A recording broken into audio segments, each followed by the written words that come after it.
Hoy vamos a hablar sobre la medicina de precisión en la era del COVID-19 y la clase va a consistir en dos partes. La primera parte la voy a llevar yo, el doctor Manuel Corpas. La segunda parte la va a llevar el doctor Vicente Soriano desde Madrid. Y bueno, la primera parte que la voy a dar yo va a estar centrada en la medicina de precisión como estrategia para combatir el COVID-19.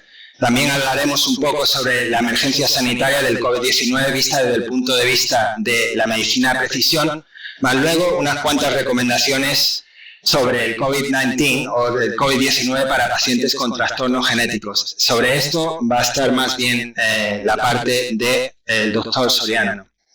Entonces, hablemos primero de la medicina de precisión como estrategia para combatir el COVID-19.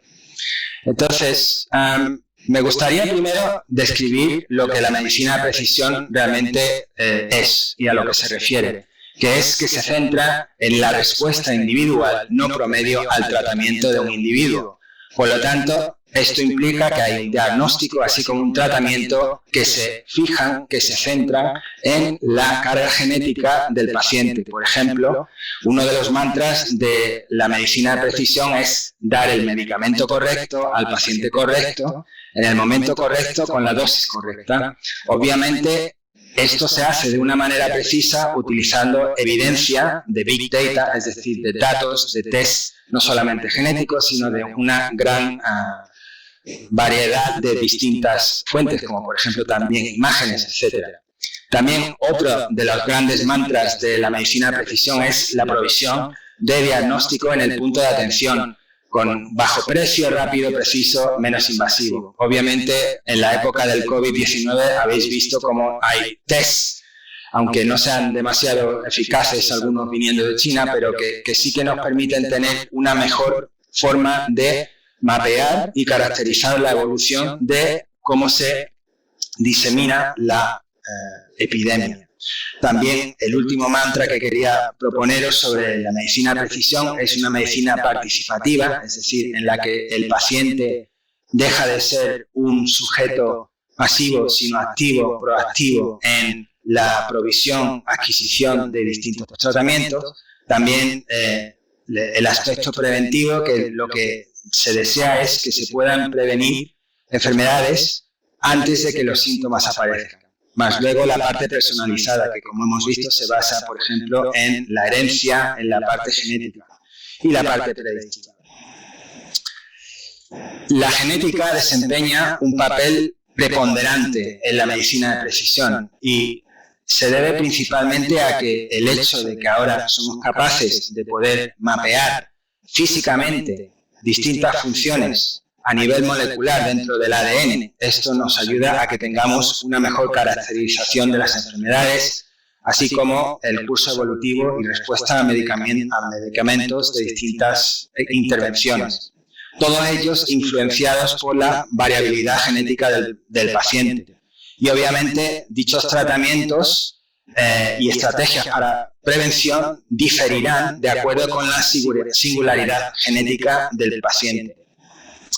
Por lo tanto, dentro de la medicina de precisión, lo que es el genoma humano tiene un papel muy central y la genómica, que se refiere al estudio del genoma humano, es un campo interdisciplinario de biología que se centra en la estructura, función, evolución, mapeo y edición de genomas.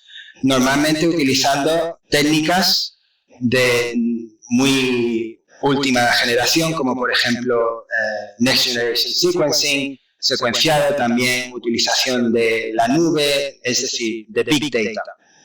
Un genoma es el conjunto completo del ADN de un organismo, por lo tanto, el COVID-19 tiene su propio genoma también, no solamente los humanos o los pangolines.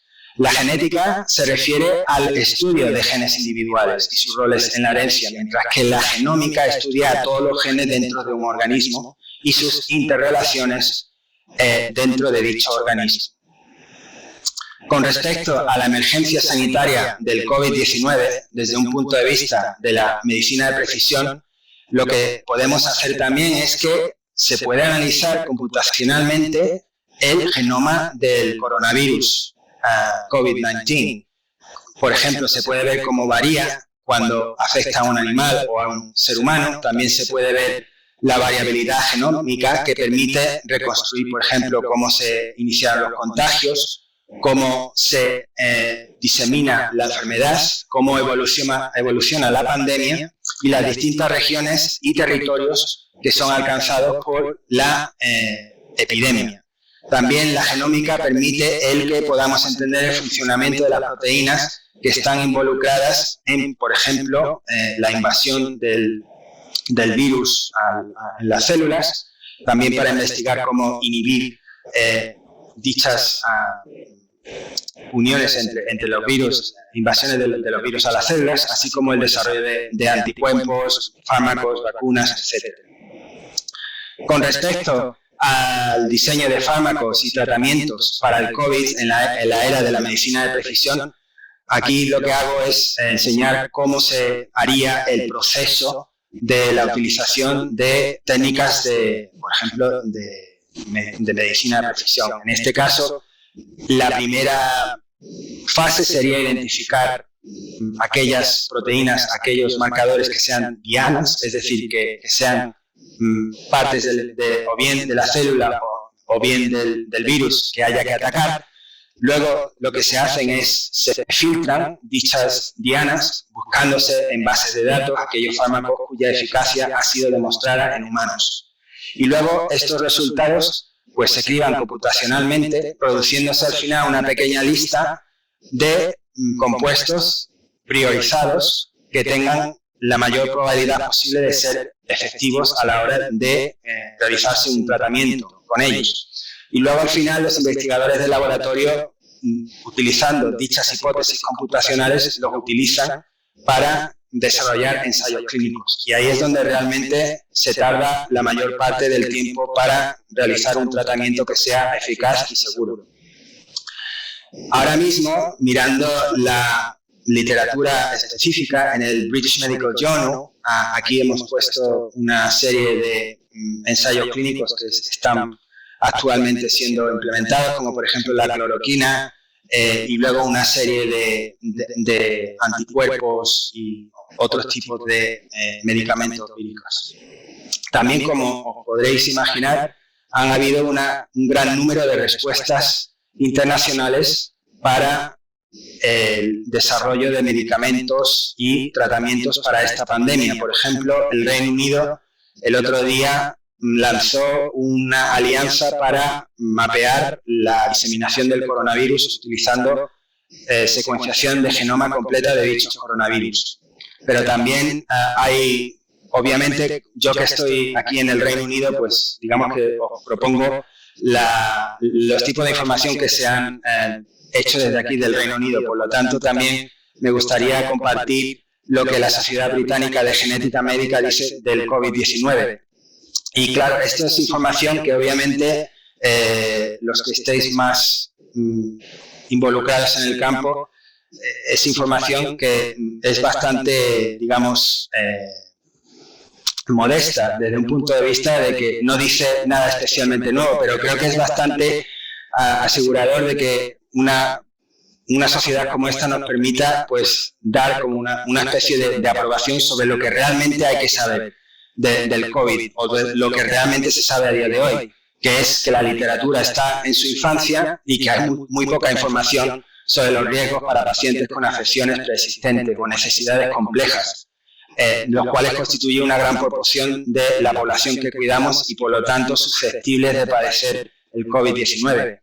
También en esto seguro que Vicente nos hablará en mucho más detalle, es que el coronavirus puede causar una infección grave del tracto respiratorio interior en algunas personas, especialmente en ancianos y en aquellos con trastornos preexistentes.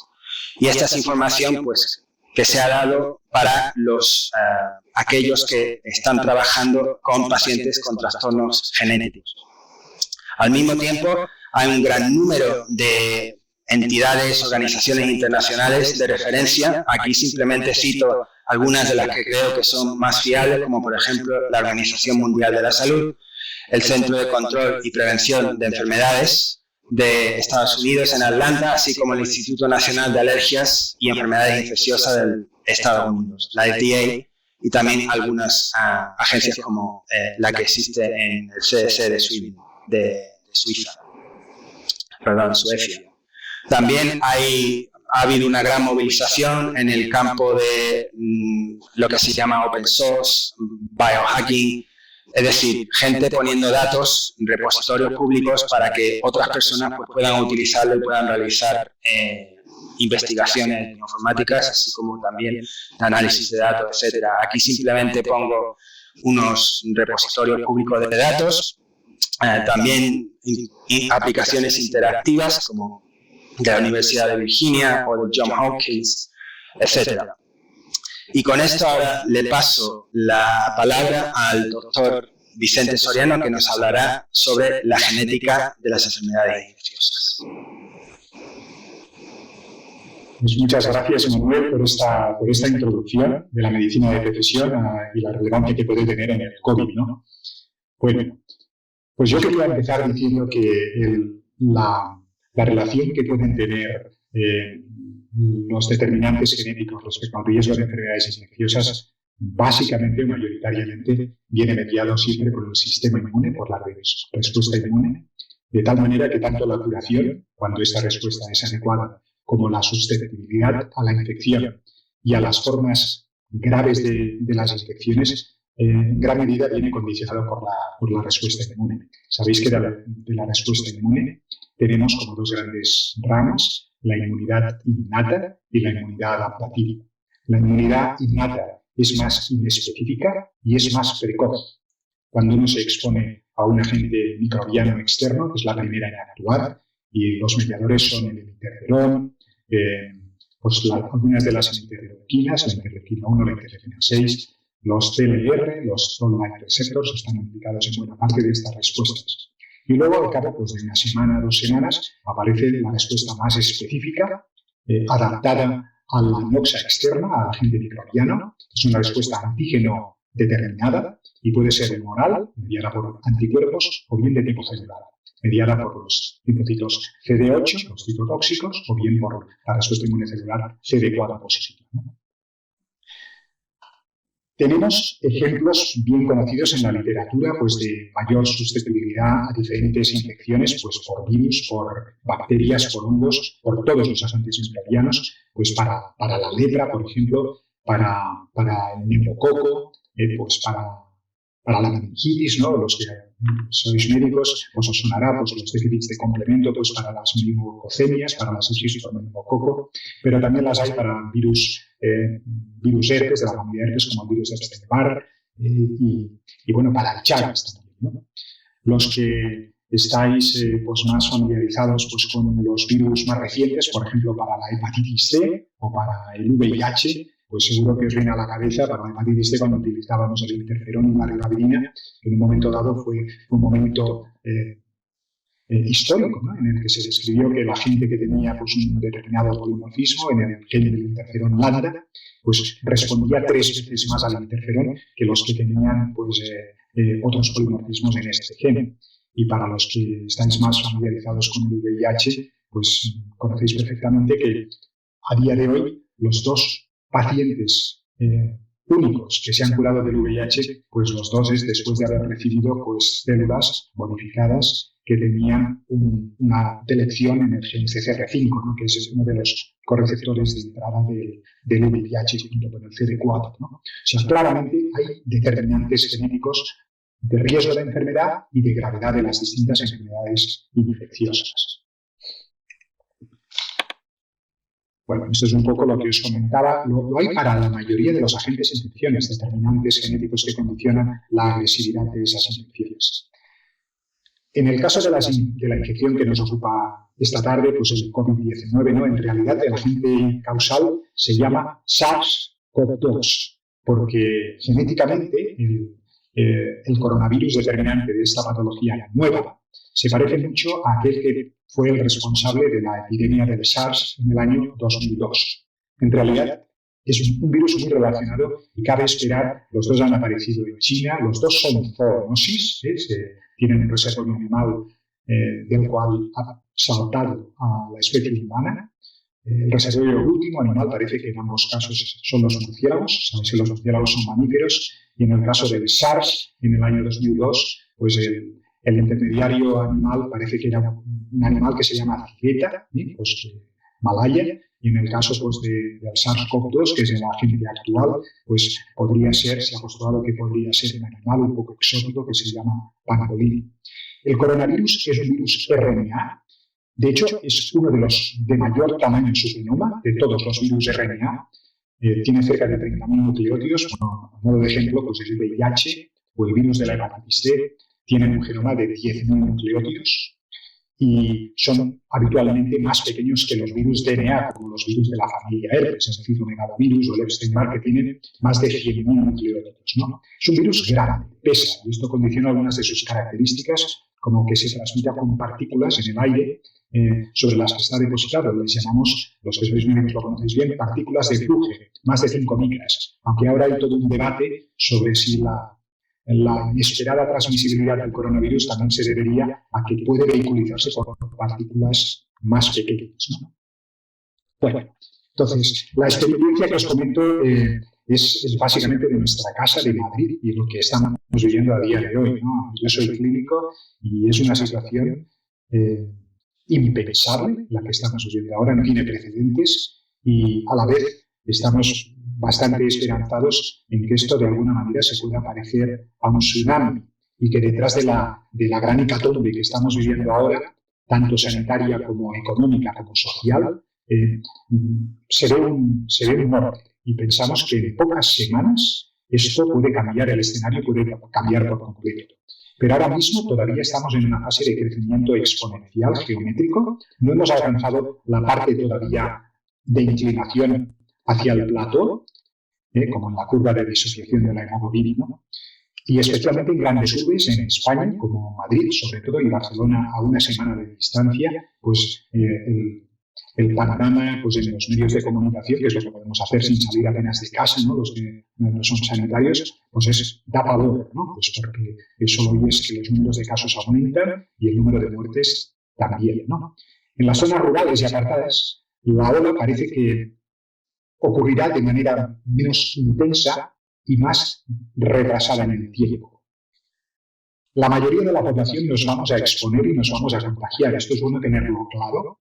Es un virus muy transmisible y no hay inmunidad ni hay vacuna, con lo cual todo expuesto se infectará. Esto es bueno saberlo porque, por ejemplo, a día de hoy en la Comunidad de Madrid estimamos que casi una tercera parte de toda la población, 6,5 millones de habitantes, probablemente ya se ha expuesto o está exponiéndose ahora mismo, ¿no? O sea que cuando haya un test de anticuerpos anti-IgG específico contra este virus, de aquí a unos meses, y si todo va bien, podremos mirar de manera transversal en el tiempo el grado de penetrancia de este virus, la prevalencia a lo largo del tiempo, y confirmaremos esto que se estima ahora en los modelos matemáticos de predicción de la extensión de la epidemia. Es muy llamativo que la gravedad del COVID a nivel global probablemente es poco más alta que la de la gripe. Esto es bueno saberlo para no asustarnos. Inferior al 2%. Y esto lo sabemos pues, por dos lados. Uno es que en un crucero gigante de 3.500 pasajeros, la mayoría de ellos además de cierta edad ya, de 700 confirmados por PCR, se han muerto menos del 2%. Y luego en Singapur, que es un país relativamente pequeño, donde desde un primer momento se hizo el test a todos aquellos con síntomas y se logró colectar 600 y pico pacientes infectados y se observó la tasa de mortalidad. Y también era inferior al 2%. Esto quiere decir que si se parece a algo, el COVID, no es tanto al SARS, que la mortalidad era del 9%, desapareció en el 2003, o a otro coronavirus que se llama MERS, que viene vehiculizado por los dromedarios en Arabia Saudí, y que la mortalidad es de más de un tercio de los pacientes. Es una enfermedad muy grave. El COVID no lo es. ¿Cuál es el problema del COVID? El problema del COVID es que si afecta a un gran número de la población en un corto espacio de tiempo, aquellos con mayor riesgo de gravedad, que son la gente mayor, gente de más de 75 años, o los que tienen discapacidad, o que tienen patologías crónicas importantes, diabetes, enfermedad pulmonar obstructiva crónica, cirrosis, están en tratamiento quimioterápico por cáncer, todos estos lo que van a hacer es ponerse malitos, ir a urgencias y bloquear los sistemas sanitarios que están pensados para atender las demandas de enfermedad habituales. En este caso ahora, en invierno, pues la gripe habitual. Bueno, pues estos pacientes no pueden ser atendidos bien, colapsan en urgencias, ellos se quedan en urgencias, no hay camas y son mal atendidos. Es un problema de desatención médica, no tanto de una particular gravedad de la enfermedad. Son pacientes que se descompensan y desgraciadamente algunos de ellos fallecen por no ser atendidos adecuadamente, por el colapso sanitario que existe. De una manera simple podemos estratificar la población susceptible, que como decía antes, somos todos en tres grupos. Los niños, jóvenes y adultos sanos no pasa de ser una gripe, quizás un poco más intensa y un poco más larga. Y los dos grandes grupos susceptibles, por la importancia que tienen. Los que tienen más riesgo de morir, ancianos e inmunodeprimidos, y los que dejan de atender a los que están enfermos, que es el personal sanitario, que somos nosotros. Mirad, es una desgracia, ¿no?, que precisamente pues, en España, pues, de todos los casos confirmados de COVID, el 12% es personal sanitario. Y es gente que en un primer momento, llevados por el afán solidario y de trabajo, pues se han expuesto sin reconocer que las medidas preventivas son muy importantes para no adquirir la infección en un virus que es tan transmisible, ¿no? Entonces, si en una unidad de cuidados intensivos el jefe se pone enfermo y dos de los tres adjuntos, pues ya me diréis qué hacemos, ¿no? Y lo mismo en los servicios de urgencias. Bueno, decía en un momento dado que esto se parecía de alguna manera a un tsunami. Bueno, pues esto va muy rápido. Es una enfermedad autolimitada. Virus de RNA, pero uno sufre los síntomas o no, es asintomático, y al cabo de 2 semanas, 3 semanas, uno se recupera. Importantísimo. Esto no pasa a la cronicidad. No es una hepatitis crónica B, una hepatitis crónica C, el VIH. Uno se expone, sufre si tiene que sufrir los síntomas, porque muchos son asintomáticos, y se cura. Y se queda inmunizado. En principio, para siempre. Habrá que ver si es para siempre, porque habrá que seguir estos pacientes y ver si a lo mejor, al cabo del tiempo, pues la inmunidad pues desaparece o disminuye y pueden sufrir una segunda ola si se vuelven a exponer. Esto es lo que pasa con otros coronavirus que llamamos endémicos, que son agentes del catarro en los inviernos, ¿no? Hay otros 4 coronavirus que llamamos endémicos. Bueno, con las medidas que se llaman de separación social, lo que se logra es amortiguar el pico en que todos los casos ocurran a la vez con un virus tan transmisible. Y esto favorece que puedan ser tratados mejor los pacientes que se ponen graves y que requieren atención médica. Retrasamos el tsunami, la ola del tsunami, y permitimos que se puedan atender mejor, porque si ocurre todo muy abruptamente, se colapsan los sistemas sanitarios. Mirad, algo de esta dimensión, si tenemos algún precedente, fue lo que ocurrió hace un siglo con la gripe española, ¿no? Cuando los hospitales quedaban desbordados y eso que coincidió con la Primera Guerra Mundial.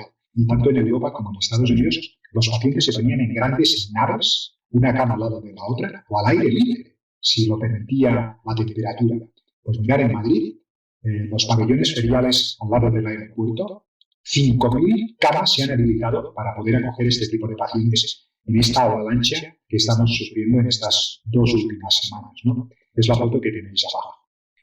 Bueno, esto que os pongo aquí es que deciros que hemos tenido precedentes, que lo que estamos viviendo quizás podríamos haber escarmentado en algún momento antes. En el año 2002 ya tuvimos un coronavirus similar que intentó hacer una pandemia, pero se tomaron medidas y básicamente afectó a pacientes solo en China y luego personal sanitario en Canadá, sobre todo, donde habían emigrado algunos de esos pacientes que estaban infectados en un momento dado.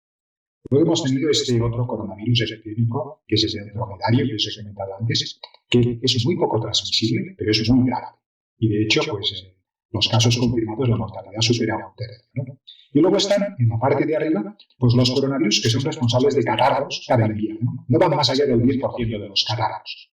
Pero están ahí, hay gente que está expuesta y inmunizada y otros que no, y si se exponen a uno que es contagioso durante una semana o 10 días, lo pueden coger. No va más allá de eso. Todos estos coronavirus, os decía en un momento dado al principio, tienen un reservorio animal que es su huésped.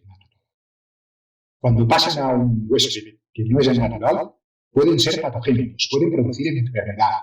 En todos los casos es pulmonar. Veis aquí los animales intermediarios, todos son mamíferos, ¿no? Pues eso que habla en otro momento, que es un virus RNA, pero que no se integra a replicarse, como ocurre con el VIH. En el virus de la hepatitis B también se establece una infección crónica, pero el material genético viral pues se queda en el núcleo, pero de manera extracromosómica, lo que decimos un emisor. Hay que utilizar medicamentos para acabar con este material genético y esto ahora mismo es un desafío en biología clínica. No tenemos un tratamiento erradicativo para la hepatitis B. Lo que damos es algo que suprime la replicación, pero no tenemos nada erradicativo. Pero mirad, en el coronavirus, que la infección es autolimitada, todo ocurre en el citoplasma, como en el virus de la hepatitis C. Y sí, logramos controlar la replicación dando medicación antiviral al principio, los primeros 2 días, como en el HIV. Se puede controlar y se puede erradicar. No hay reservorio celular, no hay integración del material genético. Y es más, aunque no demos tratamiento antiviral, si sigue su curso natural, la replicación que solo está en el citoplasma, en un momento dado, se extingue. ¿Por qué? Porque aparece inmunidad de tipo adaptativo, anticuerpos, linfocitos T citotóxicos que acaban con la infección. No hay infección crónica por el coronavirus.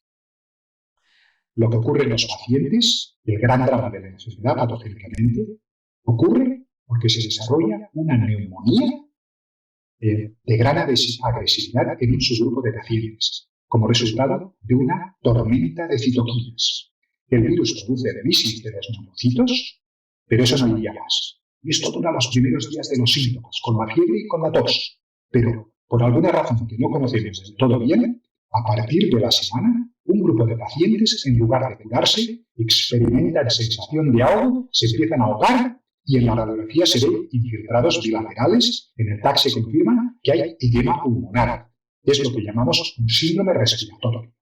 Esto es un cuadro muy grave que muchas veces requiere ingresos en una unidad de cuidados intensivos con un ventilador, ventilación mecánica, y los pacientes, cerca de la mitad de ellos, fallecen. Mirad, lo que estamos viviendo para acabar ya en España es lo que veis aquí de alguna manera gráfica, y es que no había inmunidad, no había vacuna, todo el expuesto, todo el mundo se ha infectado. Queda una bolsa muy amplia todavía de población que está confinada en su casa y que no ha tenido oportunidad de exponerse al virus. Y los que se han expuesto, la mayoría, lo han pasado de manera asintomática con alguna sintomatología, y algunos de ellos muy grave, como he comentado. Pero lo esperable es que a partir de dentro de un mes, básicamente, todo este ruido bajará. Quedarán los pacientes que se han expuesto e inmunizado y no se podrán volver a contagiar. Luego, el número de personas con infección activa, que son los que pueden infectar, bajará, porque la infección activa no dura más de una semana, 15 días. Por eso esperamos que esta ola del tsunami, este mes de abril, y especialmente a partir de mayo, ya haya extinguido el protagonismo que tienen en el momento actual. Puede quedar una bolsa de pacientes todavía con susceptibilidad de infección para que en el próximo otoño, si el virus vuelve a circular, puedan infectarse en ese momento. Pero no será de la amplitud que hay ahora, que ahora es toda la población la que era susceptible. En aquel momento, mucha gente ya habrá sido expuesto ahora y habrá quedado inmunizada. Yo no voy a explicar nada más, yo creo que solo quería acabar diciéndoos que de los determinantes genéticos de este síndrome de gravedad del coronavirus, yo creo que vale la pena deciros que básicamente son mediadores de la inmunidad innata, polimorfismos en el receptor del virus, que es el enzima convertidor de la angiotensina. Los datos preliminares que hay no sugieren que vaya por ahí la explicación para este síndrome del respiratorio, y en cambio sí que puede haber determinantes genéticos ligados a 5 moléculas. El interferón alfa, los toll-like receptors 7 a 9, el TNF, factor de necrosis tumoral, la interleuquina 6 y el interferón lambda. Para algunos de ellos, como la interleuquina 6, en algunos hospitales, como conoceréis algunos de vosotros, se están utilizando anticuerpos monoclonales para esa molécula o para su receptor, que ya se utilizan para tratar la artritis reumatoidea. Y que de alguna manera servirían para neutralizar, minimizar el efecto de explosión inflamatoria que produce esta citoquina. Y yo creo que acabaría aquí. Gracias. Manuel, ¿tienes la palabra? Pues sí, eso parece. Pues estas son las conclusiones realmente. Yo creo que hoy hemos podido experimentar cómo los métodos de medicina de precisión realmente pueden contribuir al desarrollo de tratamientos y al diagnóstico personalizado de muchas enfermedades. Ya hemos visto que en el COVID-19 hay un gran número de potenciales herramientas que se pueden utilizar y que son aplicables no solamente al tratamiento, sino también al seguimiento y a la evolución de la pandemia. Y también se sabe que la investigación sobre el SARS-CoV-2 del COVID-19 es muy preliminar. Hay modelos epidemiológicos que proyectan una resolución de la crisis sanitaria para antes del verano en países como España, como habéis visto. El COVID-19 ciertamente ha movilizado grandes esfuerzos sin precedentes a nivel internacional para el desarrollo de fármacos y de vacunas. Y con esto le vuelvo a dar la palabra al doctor Soriano, que nos va a dar una pequeña cápsula sobre el curso que estamos realizando de la UNIR, por si alguien está interesado. Sí, solo deciros, gracias Manuel, pues que Manuel desde Cambridge y yo desde Madrid, pues desde hace 2 años estamos organizando un curso de experto universitario a lo largo de 4 meses, todo online desde la UNIR, sobre genética clínica, sobre medicina de precisión. Uno de los aspectos que se considera es la predicción y la relación con enfermedades inmunes e infecciosas, pero además cubrimos un amplio espectro pues, de aplicaciones clínicas de la información que puede aportar el análisis del genoma humano. Para los que queráis información sobre el curso, que es de 20 créditos, está aquí el link desde UNIR. Y tenemos alumnos pues, de toda España y de América Latina, y que será un placer pues, si alguno de vosotros está interesado en que nos podamos ver. Empezamos el 23 de abril y nos extendemos hasta después del verano. Muchas gracias. Muchas gracias.